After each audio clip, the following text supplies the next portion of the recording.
You wake up loving her. Completely. She is everything. Perfect. The only person who has ever understood you. You text her good morning with 3 heart emojis and mean every single one. This feeling is real. This love is absolute. You would do anything for her right now, this second, without hesitation. 2 hours later, you hate her, viscerally. She took 4 minutes to reply. 4 minutes means she does not care. 4 minutes means she is leaving. 4 minutes means you were right all along and she never loved you, and you are unlovable. And this is proof. You delete her number, block her on everything, send one final message calling her every name you can think of. This rage is real. This certainty is absolute. You never want to speak to her again, starting now, forever. 1.4 to 2.7% of American adults. That is the lifetime prevalence. You are one of them. Borderline personality disorder. The name makes no sense. You are not on the border of anything. You are drowning in the center of everything all at once. Emotional extremes with no middle ground, no moderation, no stability, just swinging between loving and hating, between euphoria and despair, between I cannot live without you and I never want to see you again. You do not know who you are, not really. Your personality shifts based on who you are with. Around her, you become the version of you that matches what you think she wants. Around him, you transform into someone completely different. Alone, you are nobody, a blank space waiting to be filled. This emptiness is not metaphorical. It is physical, a hollow, aching void in your chest that nothing can fill. Chronic feelings of emptiness. That is what the diagnostic criteria says. It does not capture the sensation, the way nothing feels real when you are alone. Morning, you makes promises. Gets up early. Plans to finally fix everything. Going to eat healthy. Exercise. Be stable. Maintain relationships. Stop the patterns. This time will be different. Morning, you believes this completely. Has hope. Has determination. Has a list of goals written in careful handwriting. Afternoon, you throws it all away. What was the point? Why bother trying? Nothing ever changes. You are fundamentally broken, and no amount of effort will fix that. The emptiness returns, heavier this time. You lie in bed staring at nothing. Hours pass. You do not move, cannot move. The weight is too much. Evening, you needs distraction, anything to escape the numbness. Drives too fast, spends money recklessly, $300 on things you do not need, $500 on a trip you will cancel tomorrow. Anything to feel alive, anything to fill the void. The consequences pile up later. Present you does not care about future you. You are terrified of abandonment. Actual abandonment or perceived abandonment. Makes no difference. Both feel identical. Both send you spiraling. She said she was busy tonight. Translation, she is leaving you. He did not call when he said he would. Translation, he found someone better. Your best friend canceled plans. Translation, she hates you now and was just being polite all along. These thoughts are not rational. You know this. Knowing does not help. The fear is overwhelming, consuming. You will do anything to prevent abandonment. Anything. The frantic efforts start. Calling repeatedly, texting wall after wall of messages, showing up uninvited, apologizing for things you did not do, begging, pleading, promising to change. The desperation is real. The fear is genuine, but the effect is the same. People get exhausted, pull away, leave, proving you were right all along. You are unlovable. Everyone leaves eventually. You split people into categories, all good or all bad. No in between. She is perfect. Until she is not. Then she is evil. Terrible. The worst person you have ever met. How did you not see it before? This defense mechanism has a name. Splitting. You do it automatically. Cannot stop even when you recognize it happening. People are either angels or demons. There is no middle ground, no complexity, no room for human imperfection. The anger comes from nowhere. Intense, inappropriate anger. 0 to 100 in seconds. She said something neutral. Your brain interpreted it as an attack. Now you are screaming, saying vicious words you cannot take back. This rage feels righteous in the moment, justified, deserved.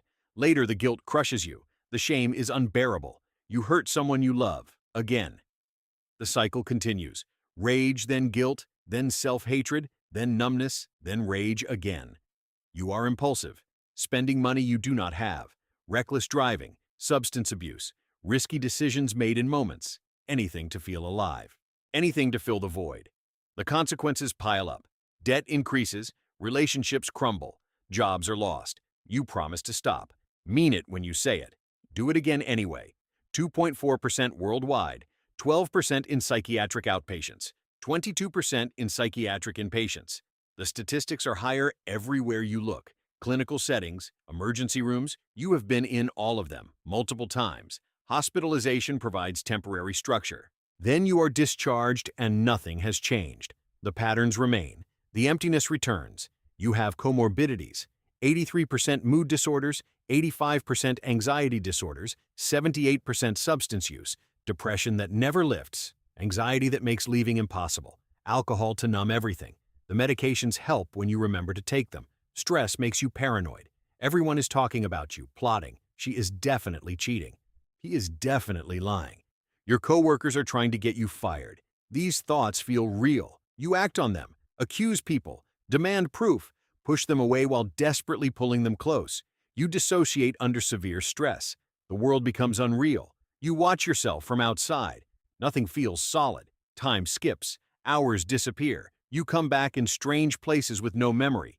This disconnection is protective, your brain escaping unbearable emotion. But it leaves gaps, missing pieces. Morning you does not remember what evening you did. Afternoon you makes promises, night you will break. Each version feels like the real you in the moment.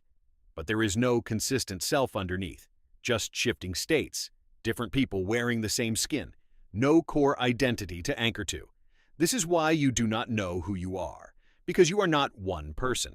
You are 5, 10, 20, depending on the day, the hour, the interaction. Treatment exists. Dialectical behavior therapy works. Actually works. Not cure, but significant improvement. Reduction in hospitalizations, better relationships, better functioning. Some people recover completely, no longer meet diagnostic criteria. This is possible, but you have to stay in treatment. Cannot quit when you feel better. The therapy is hard, requires facing pain instead of numbing it, sitting with emptiness instead of filling it impulsively, accepting that people can be both good and bad, that you can be both good and bad. That ambivalence is normal. That imperfection is human. You lose relationships. Friends get tired of the cycle. Partners cannot handle the unpredictability. Family members grow frustrated with repeated patterns. You promise to stay stable. Mean it when you say it. Then mania hits or depression hits and the promise becomes impossible to keep. People leave. You do not blame them. You would leave you too. You want to get better. You hate living this way. Hate hurting people you love. Hate the chaos, the emptiness, the instability. You want stable relationships, consistent sense of self, emotional regulation. This desire is real, even when hopelessness drowns it out. Some days you manage. Get through without crisis, without pushing anyone away. Small victories, proof that change is possible. You hold on to these days. Other days you fail spectacularly.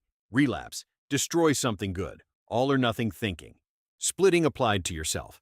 Either completely recovered or completely hopeless. But recovery is not linear. Progress has setbacks. You are not the same person you were a year ago. Episodes slightly less frequent, slightly less severe. Time between crises slightly longer. This is growth, even when it does not feel like enough. You are one of 2.4%, part of a diagnosis that carries immense stigma. People call you toxic, manipulative, untreatable. Articles tell people to run from anyone with borderline. The mental health community itself sometimes gives up. Too difficult, too demanding. But you are not a monster. You are a person in immense pain doing your best with a dysregulated nervous system. You are not trying to hurt people. You are trying to survive. The behaviors that look manipulative are desperate attempts to avoid abandonment. The anger is emotional overwhelm with no off switch. You deserve compassion, treatment, hope. 75% show significant improvement with therapy. Many achieve full remission. You can build stable relationships, find consistent sense of self, learn to regulate emotions. This is not fantasy. This is evidence-based reality. This is borderline.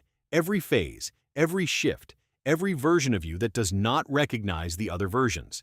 Morning hope and evening despair. Love turning to hate in minutes. Desperate clinging and angry pushing away. The emptiness, the fear, the impulsivity, the splitting. the rage, the guilt, all of it simultaneously. A disorder of extremes with no center. But also this, the possibility of change, the evidence of treatment effectiveness, the hope of recovery.